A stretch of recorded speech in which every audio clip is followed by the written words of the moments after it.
Hey guys, and welcome back to another YouTube video. In this video we're going through my AFL SuperCoach round 14 team review as well as previewing my round 15 side. So before we jump into this video, remember to like and subscribe, turn the notification bell on so you know when I upload, and let's get into this recap. So, round score of 1901, top 17% for the round, a really pathetic round. Didn't help that Wangadeen Malira had personal reasons for his absence, as just down a premium doesn't help. We did get some coverage, as you'll see, but still burned probably 40-50 points through Wangadeen Malira missing. 30,000 base 31k ranking for the round as well because of that, and yeah, that doesn't help as well. I'm basically 1,000 behind the leaders now in SuperCoach, which as well isn't that good, and a season ranking of 15-14, which is down 495, and feels like we were 15-19 just a couple rounds ago as well. And projected score currently 1474. That'll probably update when we get our players on field, etc., etc. But anyway, let's jump into the video here. So first of all, Luke Ryan had a stinker, 79, just decided not to touch the ball, not be that impactful, and ended up on the 79. Nick Dacos broke the tag, I think it was on like 28 at halftime or something like that, and absolutely blitzed it in the second half. And yeah, loved that. He's on the bye though, which sucks. Harry Sheasel, 120, he was really good again. And with Colby McKercher returning in the twos, he should get the run again in the defensive half. So just holding him has been just patience with these type of guys and seeing their role is massive. And you'll see that in the mistakes video that I upload. Wednesday is the projection for that upload, I would say. Wangadeen Malira, as we said in the intro, that sucks, but that's life in general. Fisher in the back line, he will probably be moving to the forward line, I think, with all the changes that I have in store. I'm pretty sure he's moving to the forward line. I just have to double check that, as these are without the trades that I have at the moment. And then Schoenmaker, 83, he did really, really well and covered as much as I could with Wangadeen Malira, if you think about it. 3 misses. So I had 19 guys, so my worst score was a 54, and then a 55. A 54 was actually taken on field. Kind of sucks. That Wangadeen Malira probably would have helped another, probably would have given me another sort of 50 points, I would say 48 points if you go by his average. So that kind of sucks. We also had the Collingwood boys go a little bit unders, which didn't help. So Schoenmaker, he's on the bye, but I think he's definitely a defensive option for those guys when he gets off the bye. He was really, really good, and he should hold his spot, honestly. He was that good. And become potentially an option in the last sort of 6-8 rounds as an off the bench if he has an early game. Caulfield is 2 to 3 weeks away, something like that. He may need a couple games in the VFL, but hopefully he can become somewhat of a piece in the end of the season. But also you might want him to almost just stay in the twos, because if he gets no games, then next year he can become an option, given that he's played 2 games at 26, I want to say. At 49 and a 3. If we look at his 2023, didn't play. 2022, didn't play. 2021, played an average 63. So it'd be interesting to see how they priced him next year. I don't think he would be rookie price, but I don't know the mechanism for that exactly.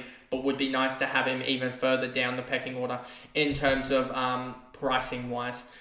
Bontempelli, he went 162. He went crazy. I wish I had him BC, as that would have been better than Zorko. But Zorko 141, as you take it, was actually my third highest score, I believe, for the round. Yeah, tied third highest score with Heaney. I'm just checking right now with Caulfield in the fantasy what's his pricing. He's also averaging 23 in the fantasy as well, so he will be one that could potentially drop even further in that and be a massive option next year in terms of that. I just need to check his footy wire in terms of what his average is, because he could be basement price next year if he doesn't play. Neil got the tag and got to 70 on Windy. I should have probably thought about this, but he should have a really good run coming up as well. I don't expect... Neil Bullen may tag him here, Willem Drew may tag him here, but I don't think they will tag him too heavy. They probably will tag him, but I don't think it'll be too bad. Adelaide, they won't tag. West Coast won't tag. Sydney will probably put the likes of Rowbottom on him, but I don't think they put James Jordan on him. I don't think they put James Jordan on him because I think they put James Jordan on Dane Zorko. But that is also a watch in round 19. And then you have all these games here. Then we move down. Butters escaped his suspension. He's probably one that I'm almost looking at seeing if there's a potential upgrade for him, just because he's sucked. But then again, are we just holding him for the rest of the year just because he's... is it better to just not waste a trade in case of injuries? Because I'm probably going to need to go down to 2 trades to realistically finish off my side, unless a guy is sub on the Saturday afternoon game, and the Saturday evening game I go to that guy. Dawson, 79, he sucked, but is on the bye, and hopefully out of the bye he can do well. Sam Walsh, 548k. He's done all right. Hopefully he can go big yet again. I would take hopefully he has one of those really efficient games as well, because he could easily, he's the type of guy that could have a 105, sort of 100 fantasy score, but go 130, 140 in Supercoach. Jack Steele on the bye, and probably, I think he's going this week from memory. Tom Green, hopefully he can rebound. Yes, we'll probably have James Rowbottom on him, but that's not as bad as James Jordan tagging-wise. Lockie Sullivan did his job to a certain degree. Brody Grundy, 154. Luke Jackson, 115. These two have been huge. Luke Jackson as a forward is just mammoth.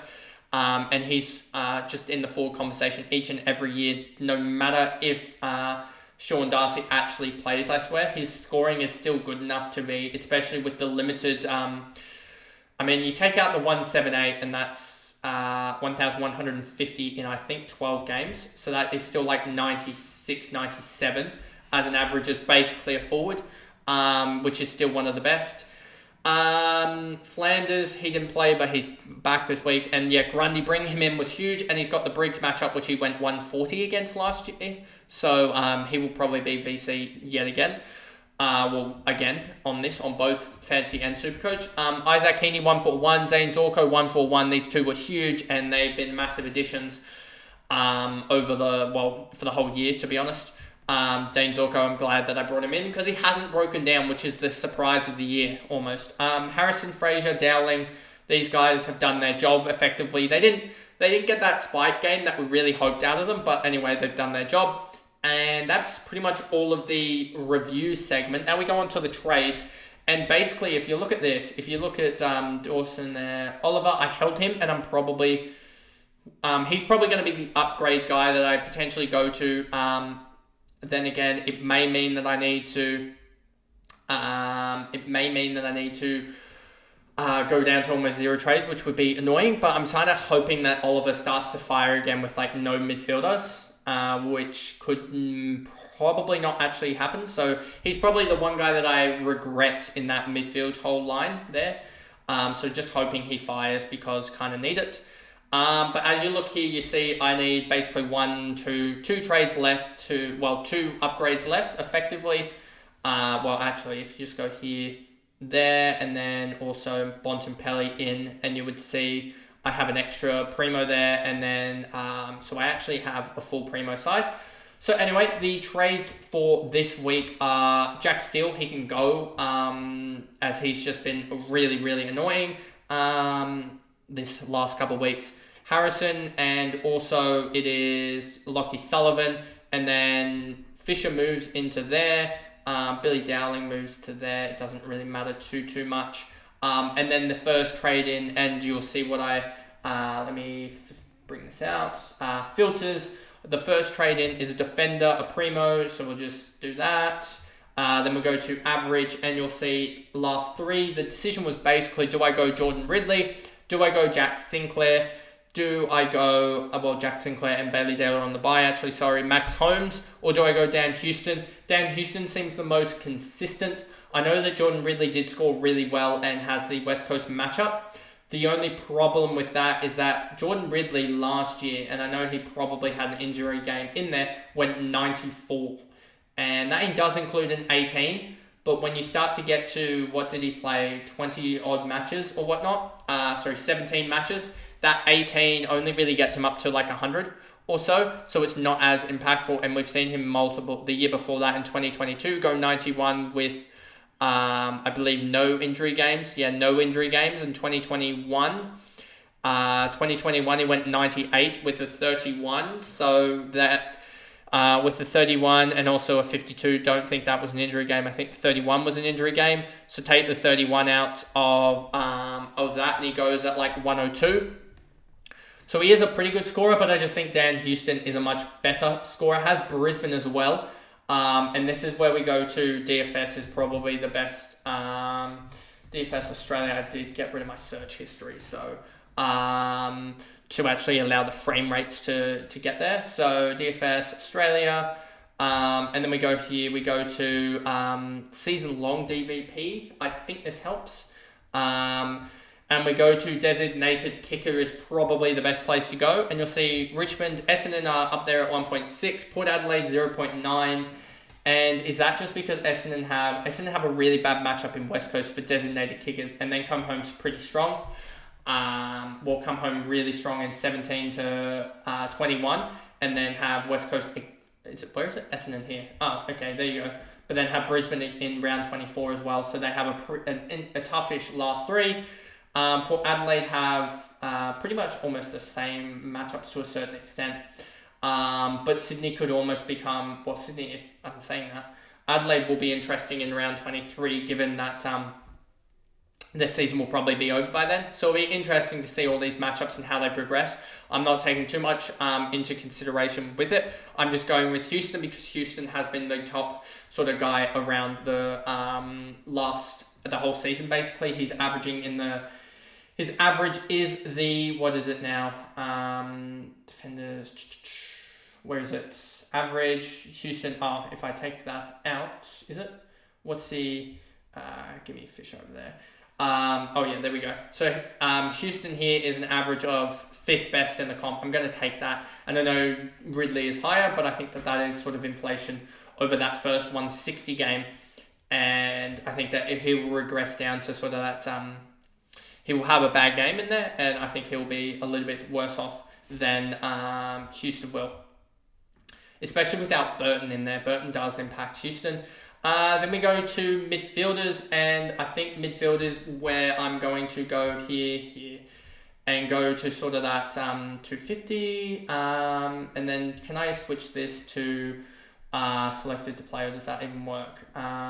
Selected to play, please. No, I don't want the defender there. And you'll sort of see what I mean by this. If I actually make this a little bit less pricey, 180, you sort of see very, very little amount of players. So the basic, it goes down to Tholstrup, Braun and Cleary. I don't think, not Braun, Tholstrup, Brown and Cleary. I don't think Braun is a good scorer necessarily, and I think he's more AFL lineups. Let's just check this as well. AFL lineups here. If we go to Brisbane's lineup, Braun came in for Ainsworth, which basically signifies to me that it will be the sub that he is, because looking at that bench, you see Wilmot's not going to be sub, Lohman's not going to be sub, Fletcher could be, and Zach Bailey's not going to be sub. So it's between Braun and Fletcher. I think that you would think that the likes of Braun would be sub there, so I don't really like him being on the bubble anyway. You have Tholstrup there, who is a little bit more expensive. So initially, I'm going to go with Cleary in that position there. And then that leaves one defender there. One forward, to go to. If I go here and clear filters and go to players I can afford in the forward line, you'll see that the best averages are there, etc. The 3-round averages are there. And the guy I'm going to select, who basically just needs to play one game, it was initially Colby McKercher until he went back into the VFL. He's going back through the VFL. I'm going to get Elijah Hollands just because he's got forward mid eligibility, and that means that I can sort of flip him in and around, etc. And it means that this week, this is how I line up. If I can just do this correctly, do I have anyone here? You can just go there. There we go. It doesn't really make any other differences, to be honest with you, in terms of players playing, not playing, etc. Where the buy guys are, etc. So that is how I'm going to line up, and it basically means if you look at my full team, if you were to swap out Cleary for Caden Cleary for Bontempelli, and then I'd have an extra midfielder. It looks like no, sorry, I just figured that out. It would be Bontempelli and Dawson for Closey and Cleary. Those two out for those two in. Basically means I'd have a full primo lineup, well, except for this F6 position.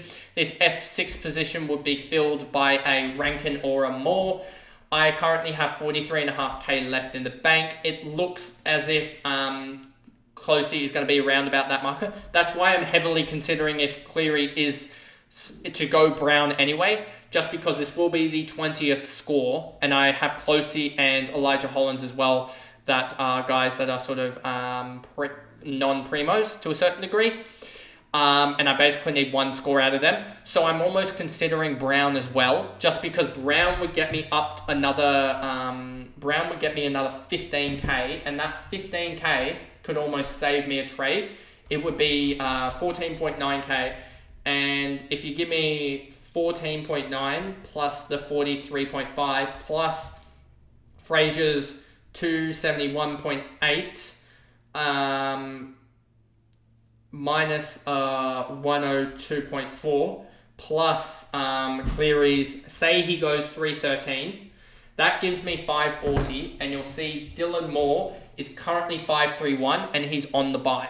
So I would like Rankin, but if Dylan Moore can almost save me a trade from doing, and that would save 9k. So basically, I need somewhere, either I go Cleary down to Brown, and I need Closey to go anywhere in the 60s against Freo, or I need something like a massive score from Closey to get to the likes of Dylan Moore. It would be like I think 112 or 113 from Closey to get to Dylan Moore or something like that. But if I can do that and save a trade, that'd be kind of good. So yeah, I'm waiting on Cleary being, it's between him and Campbell being sub. So I'm waiting on that news to make that maneuver. And if Cleary is sub, then I will go Brown to save, to hopefully save a trade.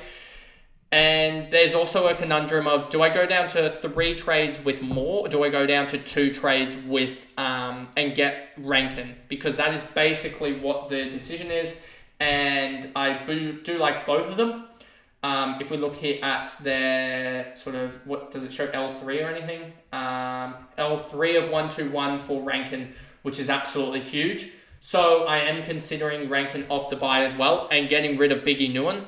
That would be the way that I'd do it, by trading Biggie Nguyen to another 102.4. So that would be the way I do that. But that is basically all the thoughts there. And then Holland would become my... Holland, Dowling, and Schoenmaker would be my guys off the bench. I'd have 2 trades to fix things up, and basically no cash in the bank as well. So it would be sort of just trading guys if they get injured type of scenario there. So that basically is almost a SuperCoach team as itself. And I think these videos will start to become shorter now that I'm starting to get this, and next week will probably be the last couple that become very, very long. Then it will just be reviews and then sort of, am I going to use a trade or not? Which is probably going to be no, given that I'm worried about injuries, and especially injuries to anyone, and just being able to swap them out will be huge. So anyway, that pretty much is the video there, going through my SuperCoach thoughts for round, what are we at, 15 and my side. I think I'm in a pretty good position, hopeful to get back into the top 1k or so. A lot of teams have, I guess, guys out, etc., or they're still holding on to Colby McKercher and stuff like that, which could become crucial later down the line, etc. But anyway, that is the video, and I'll see you guys in the next one, which will be my tipping video. Bye, guys.